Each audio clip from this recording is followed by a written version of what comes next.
Fala galera, tudo bem com vocês? Tudo jóia, tudo tranquilo? Suave na nave. Na maciota, suave na nave, né, Jorginho? Isso, na manhã do Jabuti. Na manhã do Jabuti. Aula de Geografia, nossa revisão. Lembrando que nós falamos sobre desenvolvimento sustentável, como que surgiu essa palavra, aonde que surgiu, o porquê que surgiu.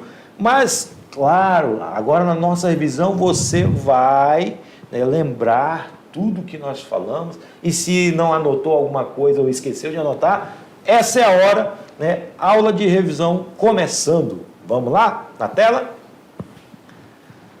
Desenvolvimento sustentável, palavra importante que nós falamos, que essa definição de desenvolvimento sustentável é importante, é a mais aceita, que é o desenvolvimento sustentável capaz de suprir as necessidades da geração atual, sem comprometer a capacidade de atender às necessidades das futuras gerações. É o desenvolvimento que não esgota os recursos para o futuro. Quer dizer que a prática de desenvolvimento sustentável, ela não é contra o desenvolvimento, mas que haja, né, a questão equilibrada, ou seja, desenvolvimento capaz de suprir as necessidades da geração atual, sem comprometer o futuro e manter ou preservar o nosso meio ambiente. Tanto que é uma dos pilares, podemos dizer assim, das práticas de desenvolvimento sustentável primeiro, as pessoas, que é erradicar a pobreza e a fome de todas as maneiras e garantir a dignidade e a igualdade, a prosperidade, garantir vidas prósperas e plenas em harmonia com a natureza, a paz, promover sociedades pacíficas, justas, inclusivas, parcerias, implementar a agenda por meio de uma parceria global sólida, o planeta, proteger os recursos naturais, o clima do nosso planeta para gerações futuras, né? Então, ela é conhecida como os 5 P's, né? Pessoas, prosperidade, paz, parceria e planeta. E cada uma delas tem os seus objetivos, tá, galera? Então, os 5 P's da prática de desenvolvimento sustentável. E essa palavra desenvolvimento sustentável, ela começa a ganhar, ou começa a ser discutida, ou começa a surgir exatamente em 1972, quando nós vamos ter, então, a primeira conferência do meio ambiente na cidade de Estocolmo, tá? E essa conferência mundial sobre o meio ambiente, ela vai trazer agora a preocupação dos líderes, a preocupação sobre a questão do aumento da poluição, do aumento do alto consumo, gerando cada vez mais exploração de recursos naturais. E o desenvolvimento sustentável surge exatamente nessa grande conferência de meio ambiente, tá? Onde o principal tema, ou seja, o tema geral, era o homem e o meio ambiente, ou seja, trazer uma discussão para a questão de exploração, para a questão de poluição. E aí surge, então, essa palavrinha que nós estamos falando já há algum tempo sobre as práticas de desenvolvimento sustentável. Depois de 1972, nós tivemos outras conferências, até chegar à Conferência de Nairobi, em 1982.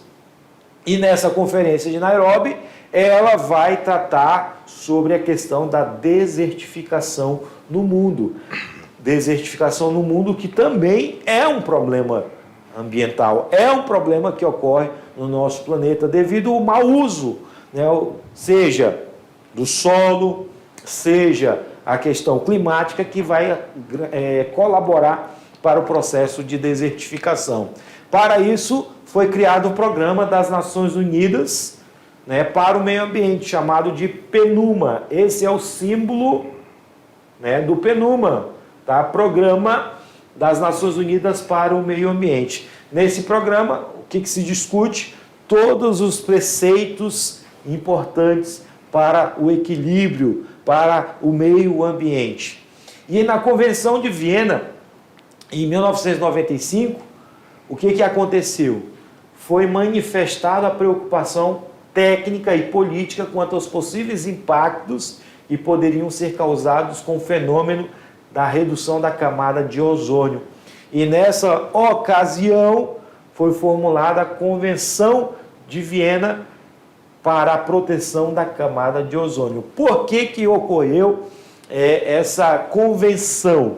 Porque os países detectaram que, devido ao alto grau de gases nocivos à camada de ozônio, lembrando que a camada de ozônio ela sempre existiu, assim como o efeito estufa, mas que, devido ao lançamento de gases nocivos vindos dos CFCs, dos clorofluorcarbonetos, na atmosfera, o que estava causando um aumento, estava causando uma degradação a essa camada, que ela é muito importante para nós seres humanos, para a vida.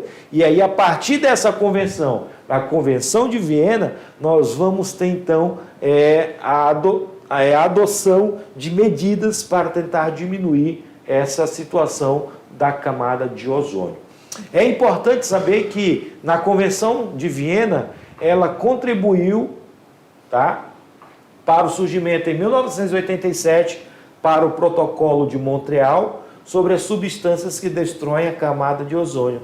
Então, a partir do Protocolo de Montreal, nós vamos ter a adoção de medidas de novos protocolos para a questão de substâncias que estavam sendo lançadas para a atmosfera, causando a destruição da camada.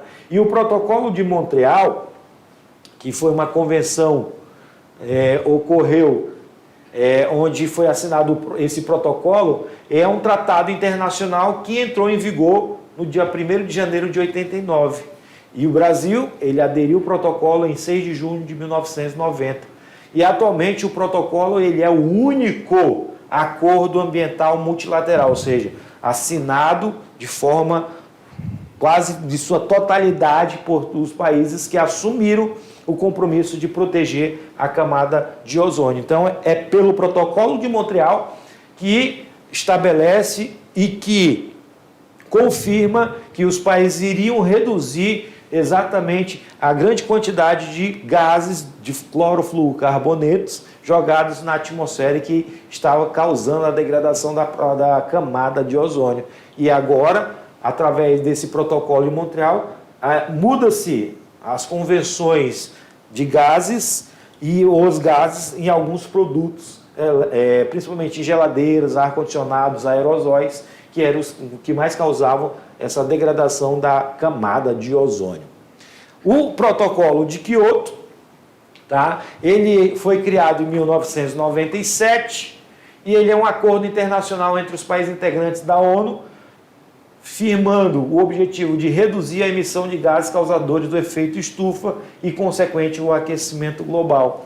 Tá? Gases como dióxido de carbono, monóxido de carbono, dióxido de enxofre, todos esses gases que são jogados pelas chaminés das indústrias, pelos escapamentos dos carros e outros equipamentos que geram gases nocivos à camada de ozônio, nocivos à atmosfera, e que vão se concentrar exatamente na nossa atmosfera, causando sérios problemas, como o aumento do efeito estufa, o aumento da temperatura da Terra, e isso tem outras consequências, como, por exemplo, o derretimento das geleiras, mudanças climáticas bastante consideráveis. Então, esse protocolo veio justamente para tentar diminuir esses impactos na nossa atmosfera, certo, galera? Então, o que acontece? É importante que essas práticas estejam bastante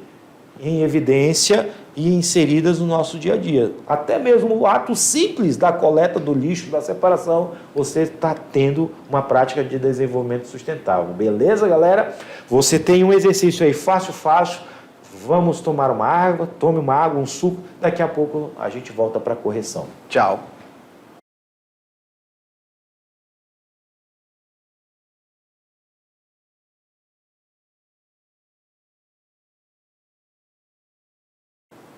Fala, galerinha! Fizeram o exercício? Suave na nave, facinho, né, Jorginho? Esse exercício aí. Então, vamos lá para a nossa correção. Questão número 1.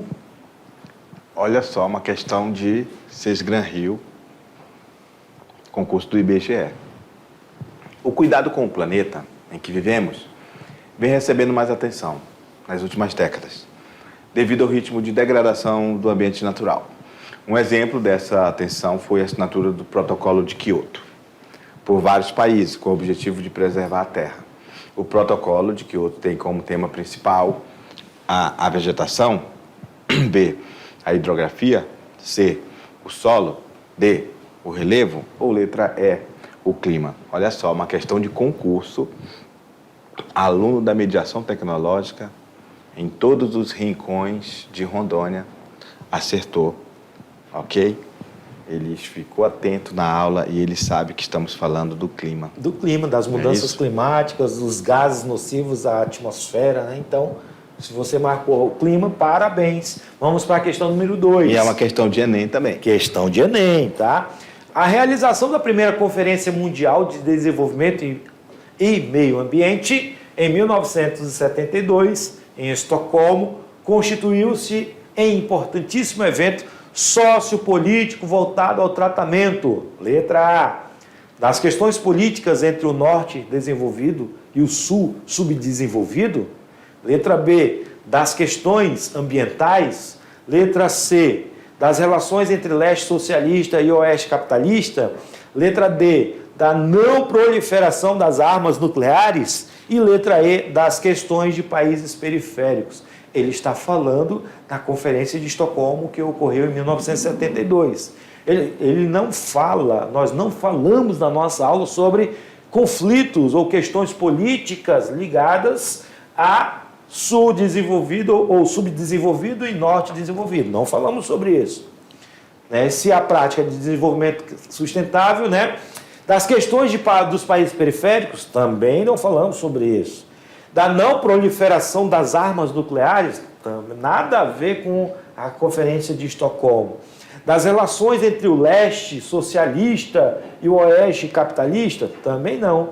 Claro que a Conferência de Estocolmo, que está ligado à Iniciativa do Desenvolvimento Sustentável, falou sobre as questões ambientais. Portanto, letra B. Se você marcou a letra B, parabéns. Vamos lá para a questão número 3. O Protocolo de Quioto, assinado em 97, estabeleceu o mercado mundial de crédito de carbono. Assinale a alternativa que apresenta corretamente uma das possibilidades desse mercado. A. O incentivo à produção de veículos automotores movido por meio de combustíveis fósseis. B. A compra de cotas de crédito de carbono entre países que possuem diferentes níveis de poluição. C. O crescimento do financiamento de projetos agropecuários em regiões de floresta tropical. D. Já apareceu a resposta aí, Mas vamos lá, o que a questão, a letra D falava? A legalização de assentamentos de mineradores em zonas de elevado interesse comercial. E a letra E, o aumento da oferta de produtos agropecuários provenientes da área de desmatamento florestal. No caso, o crédito de carbono, ele vem falando justamente sobre a questão da compra de cotas de crédito. Nós trouxemos o exemplo do povo indígena Paetê Suruí, que é o povo dentro aqui do estado de Rondônia, tribo indígena, que trabalha essa questão do crédito de carbono. E foi uma das primeiras tribos do estado a vender crédito de carbono para uma grande empresa, no caso foi a Natura. Então, o crédito de carbono ele surge exatamente no Protocolo de Quioto em 1997, tá, galera? Vamos para a próxima questão, questão número 4. Ninguém duvida que o problema essencial da mudança climática seja o aquecimento provocado pelo efeito estufa. Nem que sejam gases como vapor d'água, dióxido de carbono ou metano os principais causadores do aumento da temperatura do ambiente. Uma função que é, aliás, positiva. Se não ocorresse, a humanidade nem sequer existiria, pois a temperatura média do planeta seria 33 graus inferior à que temos. Um dos principais problemas desencadeados pelo efeito pelo efeito estufa diz respeito ao aquecimento espacialmente desigual que ele traz à superfície terrestre? Letra B, a sua responsabilidade na determinação pouco precisa das estações do ano? C, né? A revisão das unidades climáticas que o aquecimento terrestre fomenta. Letra D, ao aumento excessivo do aquecimento que ele tem provocado? E letra E, a sua interferência na composição química da atmosfera. Agora, olha só que a questão vem pedindo. Ele traz um texto base, né, falando sobre ninguém duvida que o problema essencial da mudança climática seja o aquecimento provocado pelo efeito estufa. Nem que sejam gases como o vapor d'água, dióxido de carbono ou metano os principais causadores do aumento da temperatura ambiente. Uma função que é, aliás, positiva. Mas, se não ocorresse, a humanidade nem sequer existiria, pois a temperatura média do planeta seria 33 graus inferior à que temos. Um dos principais problemas desencadeados pelo efeito estufa diz respeito. Lembrando que nós falamos na nossa aula que o efeito estufa ele sempre esteve no nosso planeta. O detalhe é que, devido ao alto grau de poluentes, nós estamos desencadeando um desequilíbrio de temperatura. E aí, o efeito estufa, qual é o problema que ele desencadeia de acordo com a questão? É o aquecimento espacialmente desigual que ele traz à superfície terrestre? Claro que não. Se ele é planetário, então nós teremos uma mudança planetária de temperatura, certo? Letra B. A sua responsabilidade na determinação pouco precisa das estações do ano? Também não, tá? Também não é. Letra C. A revisão das unidades climáticas que o aquecimento terrestre fomenta? Também não é, porque o efeito estufa está falando de temperatura. E letra D. O aumento excessivo do aquecimento que ele tem provocado? Esse sim, é verdadeiro, certo? E a letra E também não é a correta, ok? Então, se você marcou a letra D, parabéns. As causas, olha só, a questão vem pedindo sobre os problemas que ele desencadeia, é o aumento excessivo do aquecimento que ele vem provocando. Questão número 5. Nas últimas décadas foi definida uma série de acordos internacionais sobre o meio ambiente. Acerca do Protocolo de Montreal, assinale a alternativa correta. Letra A. É um tratado internacional que tem como principal objetivo preservar as florestas existentes do planeta e estabelecer uma ligação entre preservação e produção econômica a partir da extração de elementos naturais. Letra B. É um acordo internacional que tem como objetivo pedir anistia das dívidas adquiridas pelos países pobres, vistos que as desigualdades são provenientes dos esforços em pagar os débitos, impossibilitando a implantação efetiva de um desenvolvimento sustentável. Letra C. É um tratado internacional pelo qual os países signatários comprometem-se a substituir as substâncias que demonstrarem ser responsáveis pela destruição da camada de ozônio. Letra D. É um acordo entre países que compõem o continente americano que visa a intensificação dos esforços para reduzir o lixo marinho. E letra E. É um tratado entre os países da América do Norte e América Latina que inclui a proteção do meio ambiente, estabelecendo padrões para os direitos de acesso à informação, participação pública e acesso à justiça em assuntos ambientais. Claro que sobre o protocolo de Montreal, ele é um tratado internacional, onde os países se comprometeram a substituir as substâncias que eram responsáveis pela destruição da camada de ozônio, galera. Então, se você marcou a letra C, parabéns, sucesso. Olha só que maravilha, Jorginho. E hoje a gente vai deixar um abraço especial, né, Jorginho? É isso aí. Olha só, para essa galera bonita que vai aparecer aqui no fundo para nós. Olha só. Vamos lá, na tela, meu diretor. Essa galera da Escola Marechal Costa e Silva, do distrito de Bom Jesus, de Jaru, terceiro ano da professora Vera. Galera, um abraço para vocês, sucesso, tá? Nós desejamos aqui, eu, professor Jorginho, desejo um sucesso tremendo para vocês. Um abraço e nos encontramos na próxima aula, beleza? Tchau.